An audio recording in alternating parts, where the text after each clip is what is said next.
행복한 가정.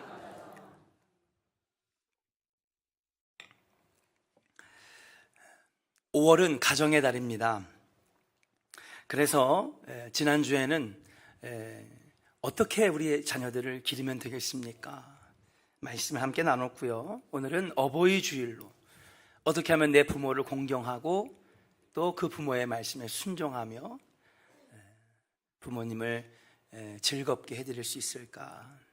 가정을 생각하는 달이 5월이라고 말씀드릴 수가 있습니다. 그래서 오늘은 포괄적으로 어떤 가정이 행복한 가정이 될 수 있을까? 행복한 가정의 비결은 성경에 나와 있지 않을까? 말씀을 오늘 준비하면서 이런 말씀들을 찾아보게 되었습니다. 전도서 12장 10절에 보니까 전도자는 힘써 아름다운 말을 구하였나니 진리의 말씀들을 정직하게 기록하였느니라.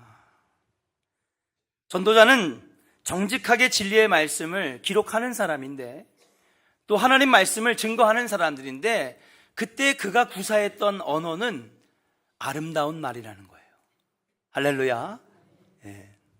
잠언서 25장 11절에 보니까 이건 한번 같이 읽어보겠습니다. 같이 읽어볼까요? 시작. 경우에 합당한 말은 아로 새긴 은쟁반의 금사관이라.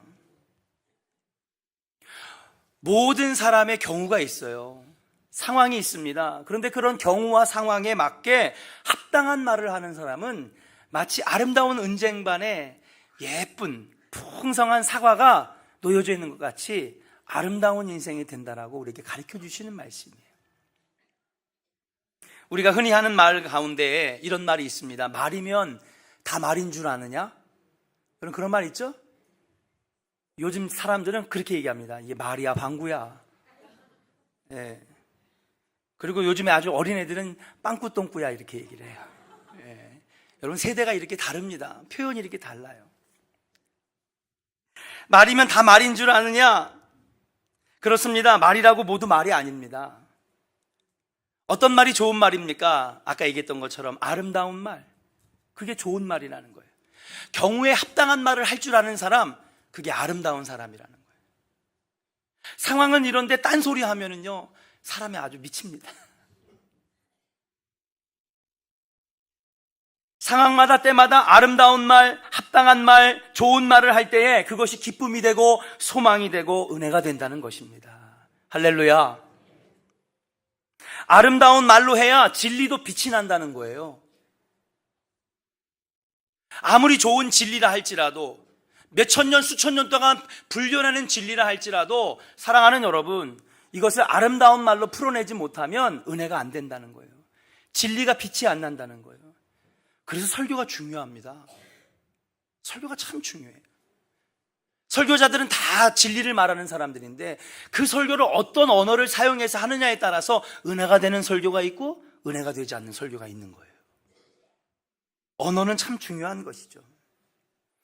사랑하는 조은의 성도 여러분, 여러분의 가정에도 아름다운 말이 넘쳐나기를 주의 이름으로 간절히 축원합니다. 여러분의 가정에 합당한 말들이 넘쳐나기를 주의 이름으로 간절히 축원합니다. 그래야 소망 있는 가정이 되고 은혜가 되는 가정이 되고 하나님의 은혜가 넘치는 가정이 된다라고 말하고 있는 거예요. 이건 저의 얘기가 아니라 전도서에 기록되어 있고 잠언서에 기록되어져 있다. 우리 옆사람에게 다시 한번 축복하겠습니다. 당신의 가정에 아름다운 말과 합당한 말이 넘치기를 축복합니다. 오늘 아침 혹시 싸우고 오신 거 아니에요? 그냥 욕을 그냥 몇 바가지를 하다 오신 거 아니에요? 자, 그렇다면 목사님, 어떤 말이 아름다운 말입니까? 어떤 말이 경우에 합당한 말입니까? 언어에는 많은 종류가 있는데 언어를 다양한 종류로, 다양한 카테고리로 나눌 수가 있겠지만 크게 두 가지 언어로 나눌 수가 있습니다. 언어는 하나는 첫 번째로 사실 언어. 무슨 언어요? 오늘 좀 수준을 좀 높여보자고요. 사실 언어가 있어요. 또 하나는 감정 언어가 있습니다. 두 가지 언어가 있어요. 사실 언어는 뭐냐? 말 그대로 팩트, 사실을 말하는 언어입니다. 사실을 얘기하는 거예요. 그래서 넥타이가 삐뚤어졌습니다, 선생님. 예. 오늘 교회에서 말씀하시면 안 됩니다. 사실을 얘기하는 거잖아요. 그죠? 예. 설교 중에 말씀하시면 안 됩니다. 이게 사실 언어예요. 그죠? 예. 화장실 악취가 심합니다. 어제 술 드셨습니까? 얼굴이 너무너무 푸석합니다. 이게 뭐예요? 사실을 얘기하는 거예요. 예배 시간에 핸드폰 꺼놓으셔야죠. 벨소리가 울리면 됩니까? 이거는 사실을 얘기하는 거예요. 여러분들에게 얘기한 게 아니라 사실 언어를 얘기하는 거예요. 사실 언어를. 예, 사실 언어를. 두 번째, 감정 언어가 있습니다. 감정 언어가. 잘 들으세요. 행복한 가정을 만드는 거라니까요. 예, 감정 언어. 감정 언어는 뭐냐면요, 자신의 감정을 드러내는 언어, 또는 상대방의 감정을 물어보는 언어, 상대방의 감성을 터치하는 언어, 이게 바로 감정 언어예요. 어떤 언어가 있을까요? 얘야, 너는 이 세상에서 제일 소중하단다. 사모님, 인상이 참 좋으십니다. 사장님, 야, 미남이시군요. 한번 해볼까요, 옆 사람에게? 자, 해보겠습니다. 사장님, 인상이 참 좋으십니다. 사모님, 아름다우십니다. 여러분, 기분이 좋아지잖아요. 메말랐던 이 예배의 분위기에 참기름을 바르듯이 분위기가 좋아지잖아요. 감정을 터치하는 거예요. 감정을 물어보는 겁니다. 감성을 터치하는 거예요. 역시 당신이 최고야. 분위기가 참 좋습니다. 미안합니다. 감사합니다. 고맙습니다. 참 잘했습니다. 당신이 최고입니다. 우리 김청구 장님 잘하는 게 저분이 감정 언어를 할 줄 아는 거예요.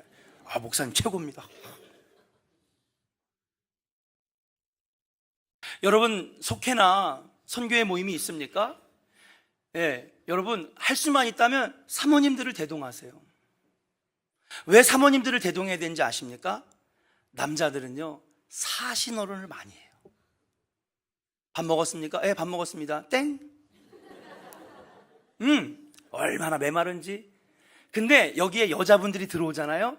그럼 그때부터 감정 언어가 막 넘쳐나는 거예요. 그러면서 분위기가 부드러워져.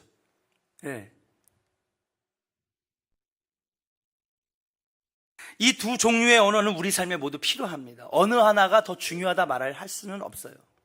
사실 언어도 분명히 필요합니다. 그래야 사실을 알 거 아닙니까?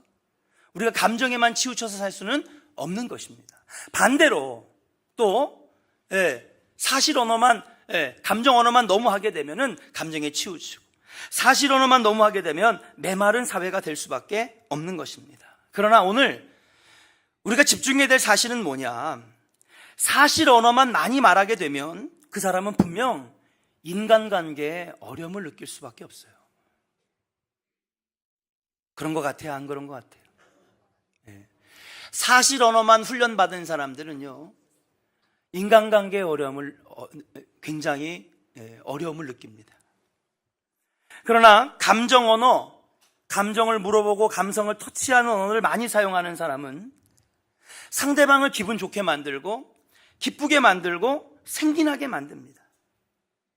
감정 언어만 사용하라는 말은 아니지만은, 사실 언어가 필요할 때도 많이 있지만은, 그러나 사실 언어보다는 감정 언어를 많이 쓰는 사람들이 고객이 늘어나고 인간관계가 좋아지고, 그래서 사업의 스펙트럼이 넓어지고, 가정에서도 감정 언어가 풍부해지면 그 가정은 행복한 가정이 될 수 있다라고 하는 사실이에요.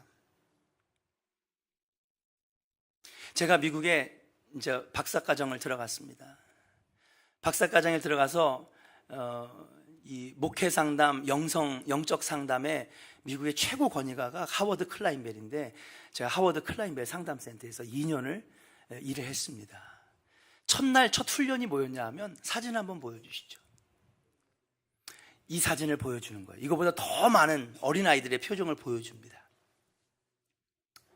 이걸 보고 이 한 명 한 명의 아이들을 짚으면서 이 아이들의 표정이, 지금 감정이 어떤 건지 발견해내는 거예요. 그 밑에 뭐 이게 써 있지만 제가 봤던 그림은 이 밑에 설명이 안 써 있습니다. 첫 번째 왼쪽에서 있는 그 흑인 아이는 어떤 것 같아요? 감정이 영어 읽고 지금 행복하다는 거 아니에요 혹시? 나 저 정도는 아는데 해피. 두 번째 빨간 옷 입은 두 번째 오른쪽으로 두 번째는 지금 감정이 어떤 것 같아요? 슬퍼요. I'm so sad. 그 다음에 세 번째 삐딱하게 앉은 애는 어떻게 됐어요 지금? I'm angry. 뭐예요? 나는 지금 너무 화났다는 거예요. 이거를 계속 훈련을 시키는 거예요. 이 아이의 얼굴 표정이 지금 어떤 감정이냐, 이 하나하나의 사진을 보면서 이 아이의 감정을 발견해내라고 하는 거죠. 근데 이걸 왜 시키지? 안 그래도 참 영어의 어려움을 많이 느끼고 있는 터인데 이걸 막, 여러분 생각해 보세요. 팩트를 설명하는 것도 어려운데 감정을 영어로 설명하는 건 더 어려워요. 처음에 굉장히 힘들었어요. 그 어린아이들이 이제 어느 정도 수십 명의 어린아이들 표정들을 맞춰나가기 시작하니까 다음 사진을 이제 딱 보여주는 거예요. 이제 누구예요? 어린애들이 아니라 어른들이 나오네. 제가 받았던 훈련이에요. 보니까는 어린아이들보다 표정이 더 어때요? 더 복잡하고 다양합니다. 첫 번째, 저 표정을 보고 저 표정이 무슨 표정이에요? 몰라요? 밑에 써 있으니까 아시는 거지. 아무것도 안 써 있으면 저게 충격받은 얼굴인지 언니 어떻게 알아? 두 번째 뭐예요? 짓궂은 얼굴이래요. 세 번째는 화난 얼굴이래요. 네 번째는 수상쩍어하는 얼굴. 점점 감정이 복잡해지는 거예요. 이걸 계속 훈련받는 거예요. 트레이닝 받는 거예요. 그 다음에 저 선글라스 낀 친구는 뭐예요? 어떤 감정이에요? 자신감이 있다는, 자신감이. 선글라스를 끼고 밑에 좌절감을 느끼는 텐더, 상냥한 표정, 큐리어스, 호기심이 많은 표정, 이 표정들을 다 발견해내는 훈련을 처음 했습니다. 왜 하나 곰곰이 생각을 해봤더니 내 자신의 감정을, 필링을 알지 못하고, 그리고 내 자신의 감정을 발견해내지 못하는 사람들이 어떻게 다른 사람들의 감정을 발견해내서 상담할 수 있냐는 거예요. 그래서 꼭 물어봅니다. 넌 오늘 기분이 어떠냐? 상담의 첫 번째 질문이 뭐냐면 How was feeling today? How are you? 이런 단어로 시작하는 거예요. 오늘 기분이 어떠십니까? 오늘 아침엔 기분이 어땠습니까? 근데 그러고 보니 미국 사람들의 첫 인사가 뭔지 아십니까? 뭐예요? How are you? 오늘 어때요?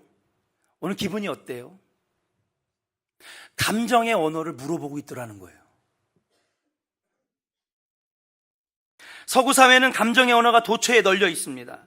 사람을 만날 때마다 듣는 첫 소리가 바로 감정의 언어예요. 오늘 어떠세요? 기분이 어떠세요? 그 감정들을 얘기하면서 대화가 부드럽게 진행되는 걸 봤어요. Hi, thank you, sorry, I'm good. 한 번도 본 적이 없는 사람을 만나도 Hi, 반갑습니다. 조금만 실수를 해도 sorry라고 하는. 물건을 사지 않고 나와도요, 점원은 무조건 고맙습니다, thank you 얘기하는 거예요. 내가 세어봤더니 하루에 thank you만 150번에서 200번을 해요. 여러분들 감사합니다를 하루에 몇 번 하십니까? 네? 서구 사회에 갔더니 감정을 표현하는 언어들이 넘쳐나는 거예요. 넘쳐나는 거예요. 옷깃만 스펴도요, 미안합니다. 너무 자연스럽게 나와요.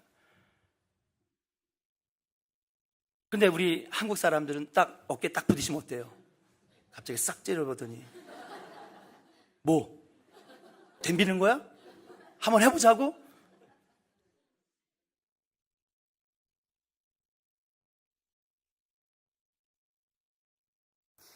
뉴욕에 와이프한테 청혼하러 갔었어요. 뉴욕에서 학교 공부를 하니까 낮에 봄방학 때 시간이 남으니까는 낮에 혼자서 뉴욕 시내를 돌아다니는데 지하철이 130년이 넘었어요. 얼마나 낡았는지. 우리나라 지하철은요, 천국이에요. 얼마나 쥐가 이만한 계단 아니에요, 뉴욕에. 그 탔는데 제가 이제 그 새로운 환경에 가고 너무 추우니까 재채기를 했어요. 근데 옆에서 사람들이 막 뭐라고 하는 거예요. 그래서 내가 재채기를 하니까는 사람들에게 신뢰가 됐나 보다. 그렇게 생각을 한 거예요. 그래서 내가 미안한데. 근데 여러분, 이게 미국에는 이 알러지가 많아요. 알레르기가 많아서 또 새로운 환경에 가니까 재채기가 자꾸 나오지 말아야 되는데 자꾸 나오는 거예요. 그 재채기를 에치 하니까는 사람들이 또 뭐라고 그러냐면은 뭐라고 또 막 얘기를 하는 거예요. 그래가지고 이상하다. 내가 뭘 잘못했나? 그 나중에 이제 가는 곳마다 내가 재채기를 자꾸 하게 되니까 사람들이 뭐라 그러길래 나중에 물어봤어요. 야, 니네가 내가 재채기 할 때 네가 뭐라 그러는 거냐 그랬더니 우리가 하는 말을 막 너무 기가 막힌 듯한 표정을 지면서 나에게 뭐라 그러냐면요. 야, 우리가 너한테 God bless you라고 하는 거야. God bless you가 뭔지 알아요? 하나님이 너를 축복하신다. 재채기를 했는데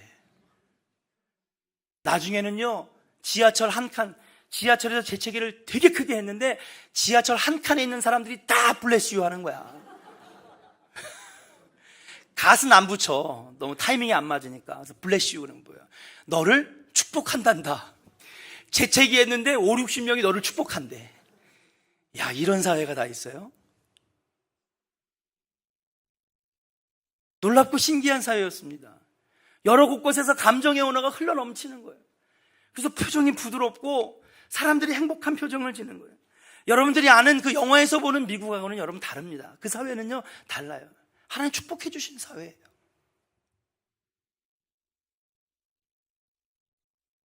물론 대한민국도 많은 장점이 있습니다. 그 사회를 되게 높이고 우리 사회를 깎아내리는 것이 아닙니다. 우리 사회도요, 참 좋습니다. 우리 사람들은 정이 많고요, 자녀들을 사랑할 줄 알고요, 가정을 끔찍하게 아낍니다. 문제는 뭐냐 하면요, 그 가정에 표현하는 감정의 언어가 넘치지 못한다라고 하는 사실이에요. 이런 감정의 언어가 발달하지 못했습니다. 처음 만나는 사람들끼리 인사는커녕 눈치를 살펴보고 멀뚱멀뚱 훑어봅니다. 길을 가다 부딪혀도 아무 말 안 하기 일쑤입니다. 오히려 서로 못마땅한 눈으로 쳐다보게 합니다. 아내에게 평생 사랑한다는 말, 남편에게 사랑한다는 말 한마디 못하는 게 정말 사랑하는데 한마디 표현 못하는 것이 우리 한국 사람이 아닌가. 수고했습니다.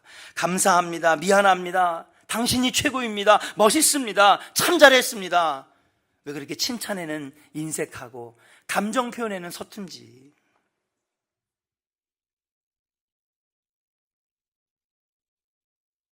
우리는 자라면서 이런 말을 많이 듣지 못했기 때문에 우리도 우리 자녀들에게 이런 말을 많이 못해주는 것 아니겠습니까?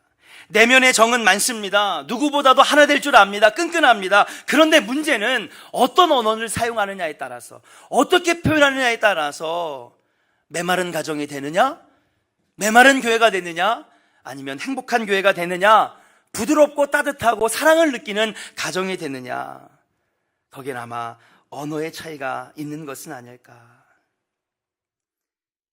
감정의 언어를 많이 듣고 살면 사람의 마음이 부드러워지고 긍정적이며 관용적이고 딱딱한 사람이 될 수 있다고 하는 사실이에요. 그래서 그런지 한때 이런 사진이 되게 유행을 했습니다. 한번 볼까요? 누구예요? 차두리라고 차범근 아들 축구선수, 옛날에 국가대표 선수. 표정이 어때요? 다 한결같이 똑같은데 감정은 다 다르대.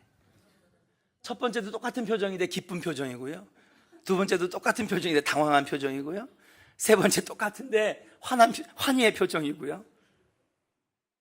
이 사진을 보면서 왜 웃을까요? 한국 사람들만 꼭 웃어요. 왜요? 그만큼 우리나라 사람들이 감정 표현에 서투르다는 거예요. 그 다음 사진을 보면요, 여러분, 이게 뭐예요? 이게 뭐예요? 이게 이모티콘이에요. 지금도 서양에 가면요, 서양 사람들은 이모티콘을 별로 안 써요. 이걸 왜 이렇게 많이 쓰냐는 거예요. 근데 왜 동양 사회와 특별히 대한민국이 압도적으로 이 이모티콘을 좋아할까? 왜 좋아할까요, 여러분? 그렇죠. 얼굴을 앞에 두고 감정 표현에 서투르니까 문자로 이모티콘을 보내는 거는 기가 막히게 보내는 거야. 감정을 내가 드러내고 싶고 감정을 표현하고 싶은데 우린 그런 것에 훈련받지 못했어. 사랑합니다. 나 화났어요. 나 기분 나쁩니다. 당신이 최고입니다. 당신밖에 없습니다. 이 감정 표현할 줄 모르니까는 뭐예요? 이모티콘. 여러분, 이모티콘 시장이요, 어마어마한 수익을 올리고 있어요. 제 핸드폰에도요, 여러분, 이모티콘이 얼마나 종류가 많은지 그냥 무료로 다운하는 것만 수십 가지입니다. 왜 이렇게 한국 사람들이 이모티콘을 사랑할까 생각해 보셨어요? 언어학적인 관점에서 볼 때에 여러분, 우리가 그만큼 감정을 표현하는 것에 서투른 사회라고 하는 반증이 아닐까 생각을 해봅니다. 그렇습니다. 사랑하는 여러분, 도대체 이 얘기를 왜 하십니까?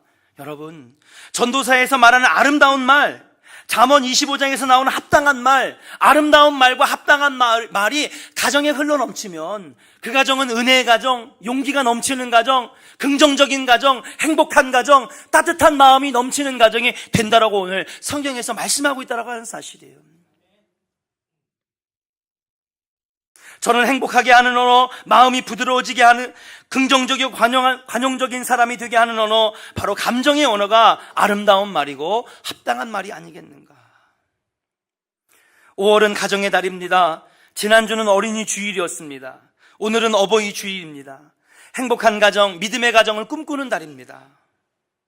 무엇이 우리의 가정을 행복하게 할까요? 자녀들에게 좋은 학원을 보내주는 것이 과연 그 자녀들을 행복하게 하는 것이겠습니까? 아이들에게 좋은 장난감과 놀이동산만 데려가는 것이 진짜 행복하게 해주는 것입니까? 내가 너를 위해서 얼마나 돈을 많이 쓰고 있는데, 내가 너를 위해서 뼈 빠지게 일하고 있는데, 어찌 보면 우리는 그런 어린 시절의 시스템에서 언어에 상처를 받고 자란 사람들이 아닐까요? 부모님에게 맛있는 저녁 식사 한 끼 대접하는 것만으로 부모님에게 효도를 다했다고 믿지 않기를 주의 이름으로 간절히 축원합니다. 과연 부모를 기쁘게 하고 자녀를 노엽게 하지 아니하고 자녀를 기쁘게 하는 방법, 때로는 우리가 자녀 되고 때로는 우리가 부모 됐는데 그렇게 행복한 가정을 만드는 그 비법은 어디에 있느냐? 아마도 아름다운 말과 행복한 말, 합당한 말, 용기 나게 하는 말, 격려해 주는 말, 그런 말들이 우리 가정을 행복하게 하는 것은 아니겠습니까? 진정 기쁨의 가정은 믿음의 말을 하는 곳인 줄로 믿습니다. 얼마 전에 무슨 기사가 하나 나서 너무 관심이 있어가지고 연세대에서 미모로 그렇게 말 잘한다고 하는 오정현 아나운서, 그 두 사람이 결혼식을 올리자마자 얼마 안 돼서 헤어진 이유가 보리차 끓이는 사건 때문에 헤어졌다는 거예요. 보리차 때문에. 서로 좋아하는 보리차가 달랐대요. 그런데 그 보리차 갖고 어떻게 끓일 거냐 하고 얘기하다가 말 한마디 잘못했다가 서로, 그래서 결국은 헤어지게 됐다는 거예요. 그럼 말 한마디 우습게 여길 것이 아닙니다. 그 말 한마디 때문에 사람의 인생이 망가질 수도 있고요, 그 말 한마디 때문에 대통령도 만들고 세계를 뒤집어 놓는 위대한 인물도 만들 수 있다라고 하는 사실을 여러분 믿으시기를 주의 이름으로 간절히 축원합니다. 그깟 말 한마디 아니요, 말 한마디로 뭐를 갚는다고? 천냥빚을 갚는데요. 신앙생활은 무엇입니까? 당연히 기도의 삶입니다. 말씀을 읽는 삶이 신앙생활입니다. 예배의 삶, 하늘께 영광 돌리는 삶이 신앙생활입니다. 주신 사명과 비전을 감당하는 삶이 신앙생활입니다. 그러나 그것만이 신앙생활의 전부는 아닙니다. 어떤 언어를 쓰느냐도 신앙생활인 줄로 믿습니다. 이러한 신앙생활도 있다라고 하는 것을 간과해서는 안 됩니다. 믿음의 말을 하는 사람도 신앙생활이고요, 아름답고 합당한 말을 하는 사람도 신앙생활입니다. 할 수 있습니다. 하면 됩니다. 이길 수 있습니다. 남을 격려하고 힘나게 하는 축복의 통로가 되는 것도 아름다운 신앙인의 모습이라고 말씀드릴 수가 있는 것입니다.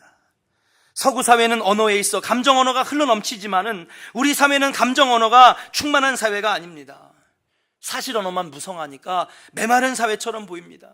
가정이 메말라가고 있습니다. 요즘처럼 핵가족 시대에 너무너무 바쁜 일정을 보내는 요즘 같아서는 더더욱 가정이 메말라가지 않겠습니까?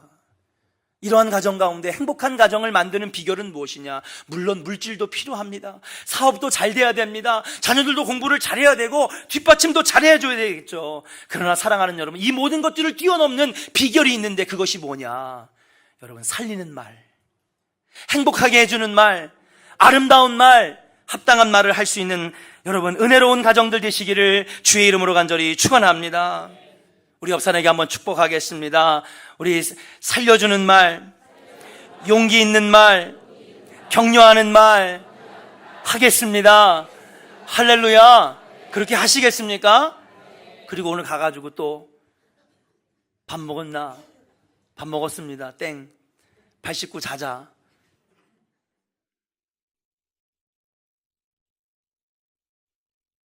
처음에 조원교회 와서 담임이 7년 전에 됐는데 우리 교인들 제가 더 잘 알잖아요. 얼마나 정이 많은지. 그죠? 신앙의 깊이도 깊어요. 누구보다 교회를 사랑해. 근데 겉에서 볼 땐 너무 메말랐어. 왜 그럴까? 신앙교육을 참 훈련을 잘 받고 목사님께 훌륭한 말씀의 교육을 받았는데 왜 이렇게 메마르지? 보니까 이런 훈련들이 안 돼 있는 거예요. 예, 마치 옛날 조선시대의 가정처럼 표현이 서투르고요. 그래서 본의 아니게 서로 사랑하는데 싸우고 있어요. 교회를 너무 사랑하는데 교회를 욕하고 있어요. 왜 그러지? 알고 봤더니 훈련이 안 돼 있는 거예요. 그 사실은 저와 여러분들은 이미 훈련이 시작됐어요. 뭐 했는지 아세요? 7년 전부터? 여러분, 옆 사람 빨리 손 잡으세요. 예. 알게 모르게 저는 여러분들과 7년 동안 훈련해 왔어요. 따라합시다. 당신의 영혼이 잘된 같이 범사가 잘 되고 강건하길 원합니다. 할렐루야. 예, 이게 다 훈련이었어요. 기도회 끝나고 하는 게 박수치고 사랑합니다, 축복합니다, 끌어안아주고. 예. 그래서 언젠가부턴가 얼어붙었던 교회가 막 녹기 시작하고 서로가 뻔띠 없이 이상한 말이나 해가지고 싸우고 오해하고 그냥 미워 죽겠다고 하는 그 싸움들이 지금은 찾아볼 수가 없어요.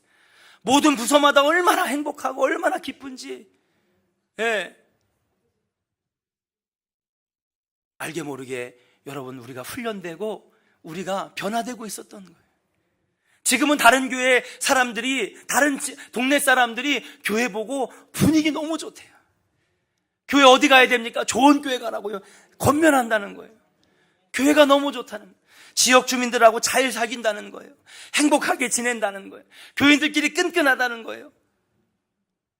속회랑 선교회가 아름답게 끈끈하게 하나 돼서 어저께는 목사님 보리밥 먹고 왔어요. 곤드레밥 먹고 왔어요. 교회가 따뜻하게, 따뜻한 공기가 흘러가는 아름다운 교회가 되어가고 있는 줄로 믿습니다. 사랑하는 여러분 권면합니다. 교회에서만 하지 말고 그 훈련된 거를 집으로 가져가서 가정에서 여러분 남편에게 맨날 술 먹고 들어가죠. 이 화상아. 그러면 계속 화상으로 사는 거예요.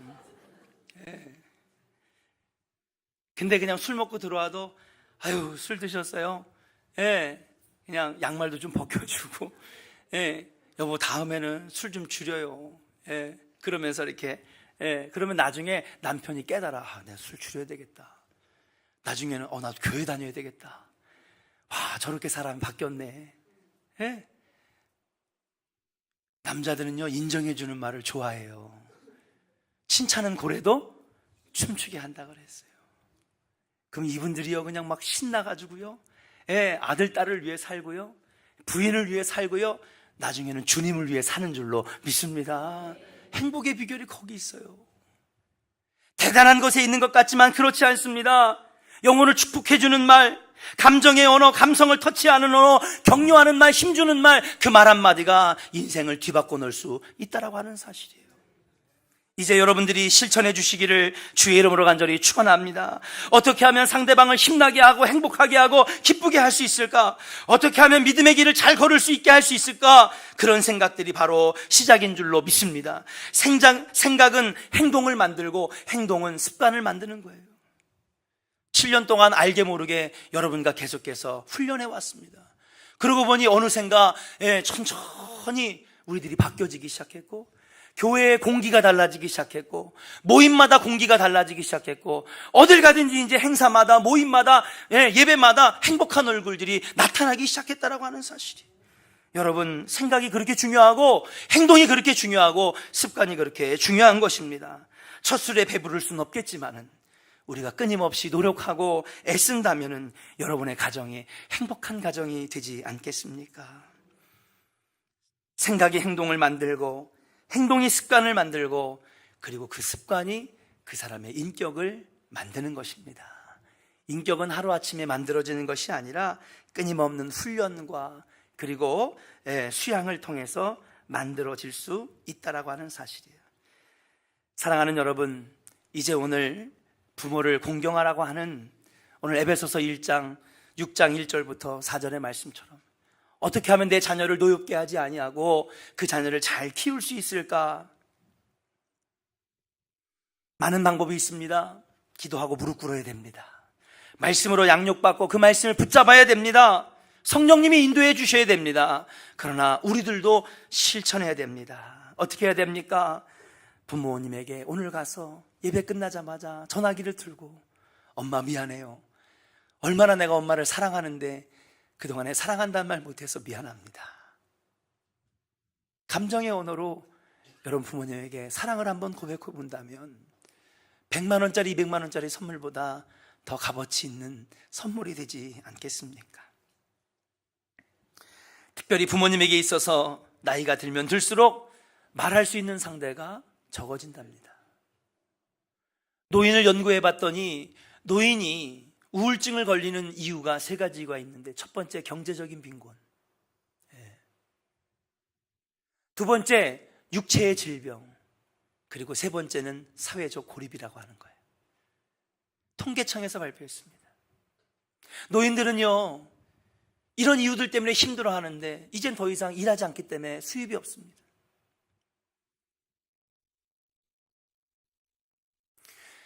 근데 가장 문제는 뭡니까? 외로워진다는 거예요. 반겨주질 않습니다. 그런 면에 있어서 우리 조원교는 여러분 노인대학을 19년 동안 했다라고 하는 것은 얼마나 감사하고 기쁜 일인지 모릅니다. 외로운 노인들에게 여러분 삶의 안식과 보람 있는 친구들을 만나게 해주는 그 장소가 여러분 얼마나 복된 사역인지 아십니까? 이번에 내가 부모님에게 효도한다는 마음으로 여러분 이번 효도 관광에 여러분 많이 여러분 찬조해 주시기를 주의 이름으로 축복합니다. 정말 귀한 사역입니다. 나이가 들면은 들수록 외로워진다는 거예요. 말을 함께 나눌 상대가 없습니다. 잠은 오지 않고요, 하루에 3시간밖에 잠잘 수가 없는데 말할 상대가 없어서 외로워진다는 사실이에요. 그때 자주 찾아뵙고 인사하고, 그것이 여러분 많은 음식, 선물을 주는 것보다 훨씬 우리 부모님에게 필요한 것이 아니겠는가. 자녀들에게도 마찬가지입니다. 어떻게 그 자녀들을 잘 기를 수가 있겠습니까? 100만 원이 넘는 좋은 명품 학원을 보내준다고 아이들이 행복합니까? 나이키, 아디다스 명품 신발을 사준다고 아이들이 행복합니까? 아닙니다. 어쩌면 우리 아이들은 엄마 아빠가 함께 보내는 시간, 따뜻한 말 한마디가 우리 아이들을 더 힘나게 하고 더 용기 나게 하는 것은 아닐까, 우리 깊이 생각해 봐야 된다는 거예요. 사랑한다 아들아, 사랑한다 딸아, 부부간에만 사랑의 고백이 필요한 것이 아닙니다. 부모님에게도 사랑의 고백이 필요하고 자녀에게도 사랑의 고백이 필요하고, 나아가서는 하나님 사랑합니다, 목사님 사랑합니다, 장로님 사랑합니다, 원로 목사님, 명예 목사님 사랑합니다. 사랑의 표현이 많아지면 많아질수록 그 가정은 따뜻한 가정, 은혜의 가정이 된다라고 하는 사실이에요. 가정의 달입니다. 오늘 주님께서 아름다운 말과 합당한 말로 행복한 가정을 꾸리라고 말씀하고 계시는 거예요. 5월에 여러분 실천하셔서 믿음의 말, 은혜의 말이 오가면서 더욱더 하나님의 사랑 안에서 끈끈해지는 은혜의 가정, 사랑의 가정이 다 되시기를 주님의 이름으로 간절히 축원합니다. 기도하겠습니다.